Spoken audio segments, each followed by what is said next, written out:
Welcome to 10 Minutes of Torah.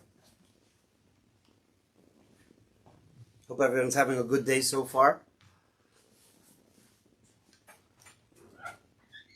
Let's talk a little bit about this week's Parsha, Chayei Sarah. It's very ironic that the name of the portion doesn't seem to capture the event, the main event, at all. Typically, the traditional approach to deciphering the particular reasons that each portion is named what it's named is that it reflects its central motif. And the central motif and storyline in this week's portion is the death of Sarah. And yet, the name of the portion is Chayei Sarah, the life of Sarah, which is puzzling at first. But if you think about it, it's highly appropriate and instructive and insightful. The question that's being explored over here, subtly, the question that we might ask ourselves, is an existential question. And it's important to read the Torah with that openness, with that awareness of the ways in which the stories we're reading match up with our stories. And so we're not merely connecting on a historical level and obviously on a spiritual level, but on a personal level as well. And so the underlying question here is the value of, or the metrics by which we approach the question of, was our life well lived? And obviously, if we're asking that question right now, we're asking it because we're still alive. Introspectively, we're asking ourselves, there's actually a somewhat depressing, but ultimately a very deep and spiritually empowering statement in the Talmud that asks us to see each day as if it were our last day. So on one hand, obviously, it's somewhat morbid, but I think that if COVID-19 has taught us anything, it's to face our mortality with paying a little bit more attention. And I know folks are paying more attention to not to dying, but to asking the questions of life. Am I living my best life? Am I living fully and passionately and meaningfully? And that question is the central question that's being framed over here by suggesting that even though we are narrating the story of Sarah's death, we call it by Sarah's life. So right off the top, there's a sense of the way that Sarah loomed larger than life, larger in this case than physical life. And I suppose that's where the question of one's legacy comes in. And obviously, when we talk about legacies, we have to be careful not to fall into a trap of self-aggrandizement and vanity and ego. But there is a fine line between introspection and the downside of an ego-driven need to an unhealthy ego-driven need to be recognized and to be affirmed and known. So we always have to ask ourselves, where do we fit on that spectrum? And if we feel like we're crossing from the healthy introspective side to the unhealthy side that's more flirting with arrogance than real introspection, then we have to make that adjustment. But the question is a valid question. And the question that we can ask ourselves right now, obviously we have to ask it now, is are we living forcefully? Are we living impactfully? Are we living in such a way that after 120 years of being here, and we are no longer in this physical world, we will still be, our impact will still be felt. We will have made a difference. Now, you don't have to find the cure, the vaccine for COVID-19. If you do, God bless you. And God bless all the folks over in Pfizer and Moderna, because they're getting the job done. But there are equally powerful ways of being impactful and being of service that don't necessarily get measured qualitatively, quantitatively, perhaps a mixture of both.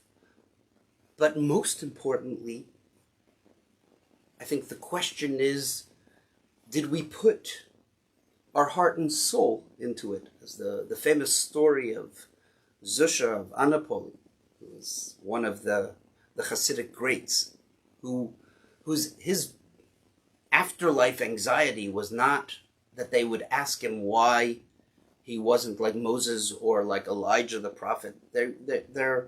His fear was that they would ask him, Zusha, how come you weren't the best that Zusha could be?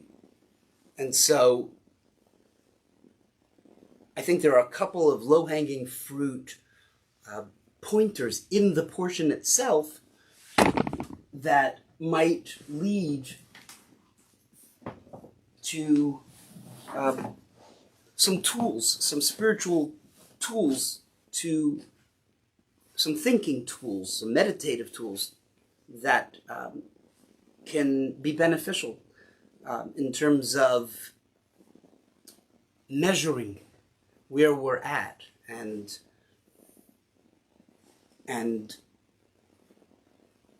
tools for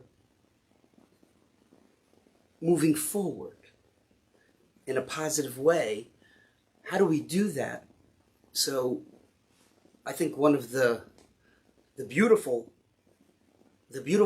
concepts that really speak to that directly is the way that Abraham went about purchasing a burial plot for Sarah. And it says that he bought in Kiryat Arba, he bought a plot, and the word that's used over there is achuzat kever. The word achuzat kever means, loosely translated, an ancestral burial place. But the word achuzat comes from the word achiza, to grab something, le'achos, to grab onto something. And the connotation is very intense. It's not passive. It's very proactive in the way, in its intensity. And so in Talmudic terminology, there's something that you could call, it's called sdei mikna, which is a field of for grazing. It's a Talmudic parlance for property that you buy and sell. It doesn't have any intrinsic, inherent bond with you. It's functional, utilitarian. You buy it, you use it, and then you flip it. Then there's a sdei achuzah, a field of an inheritance, and the notion of a higher value by the mere fact that a loved one is buried there is enough to change its profile to something that's a cherishable asset. It's something dear to me. It's something that will be in our family for generations to come. And it's easy, if you allow your imaginative spiritual side a little freedom, to see this concept in a broader format, to see this as the notion of a burial place that where you put your loved ones. Doesn't necessarily have to be a cemetery. It can also symbolize the field of one's dreams, the place where you put all your love into, and you do it with gusto and with enthusiasm and with zest and with life, with not just half-hearted measures, but you're all in. And it becomes a sdei achuzah. And the question we ask ourselves is, what are we doing in the sadeh, in the field of our life, that is half-hearted, that's like a sdei mikneh, that's like a field for pasture? And what are the areas in our life that we would love very much to see those fields as the field of our achuzah?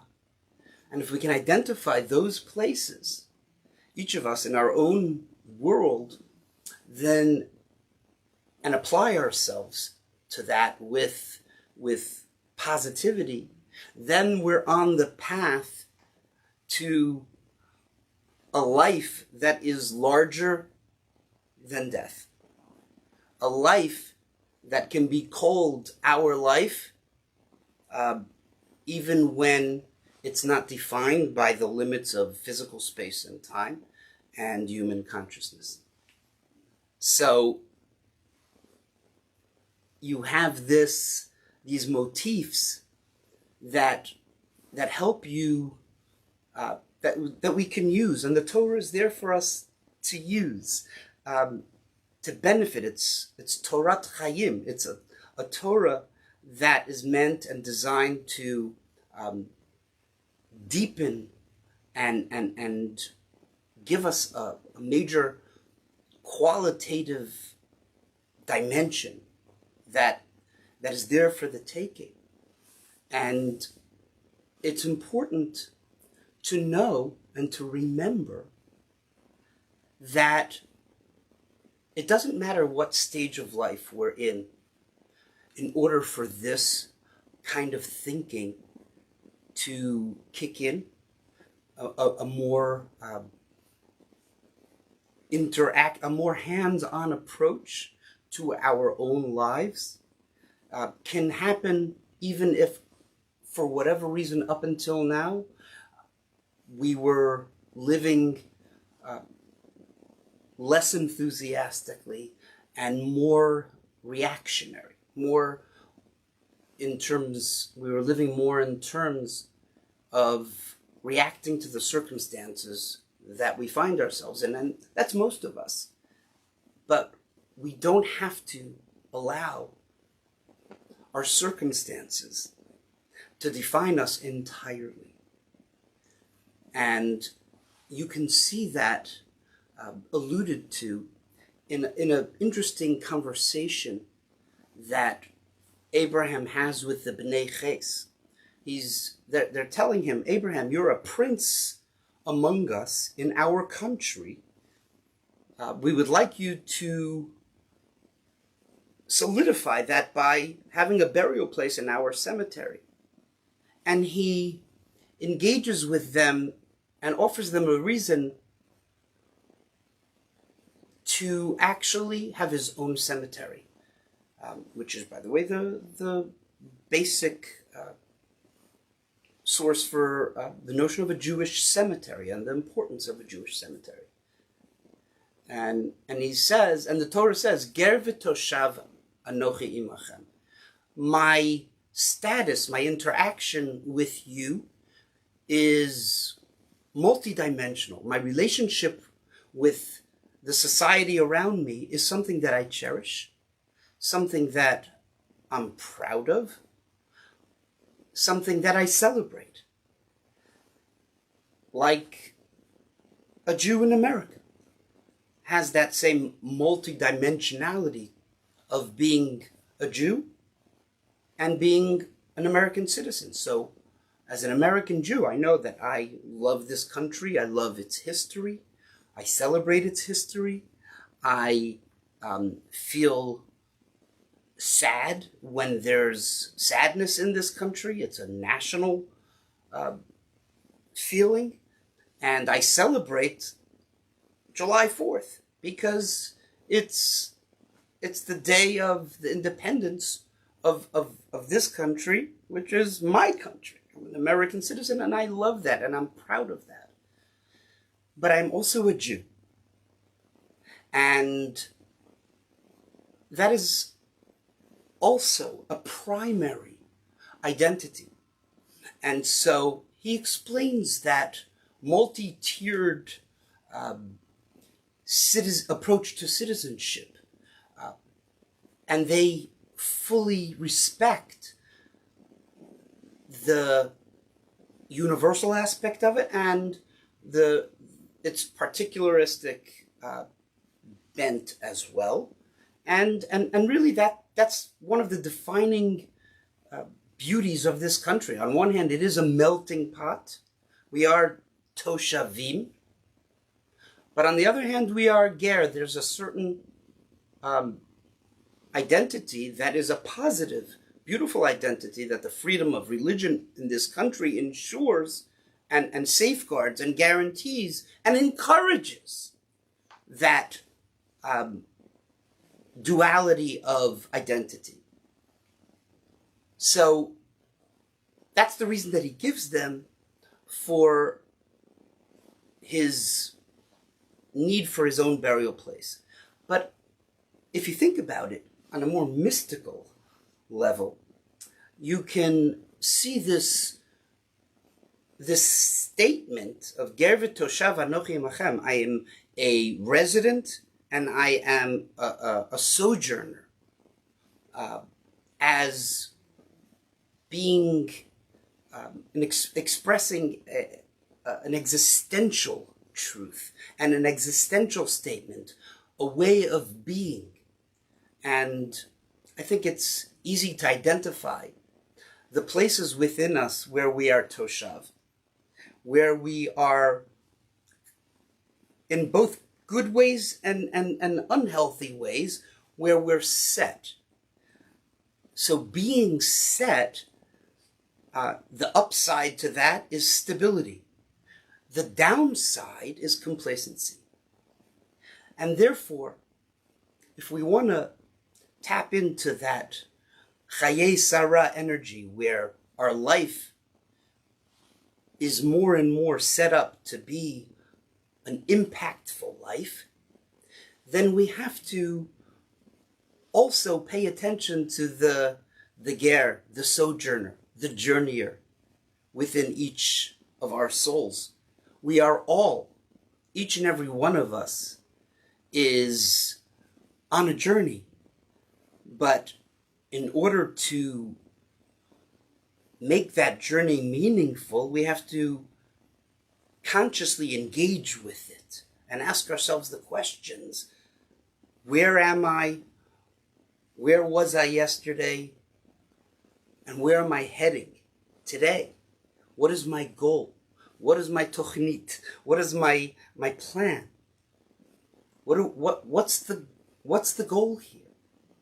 And so this is another helpful meditation to ask ourselves these important questions. There are many other beautiful ideas and concepts. Perhaps we can do this again later this week, but in the meantime, I just want to say Yom Tov. Wish you an awesome day, and thank you for joining me. And I bless you that you should find strength from what's sure and stable and certain in your life, but also allow that to be the springboard and the anchor that encourages you, that encourages us to venture into the uncharted territories, to honor the journeyer, the wanderer in each of us, to fully uncover what it is that awaits us.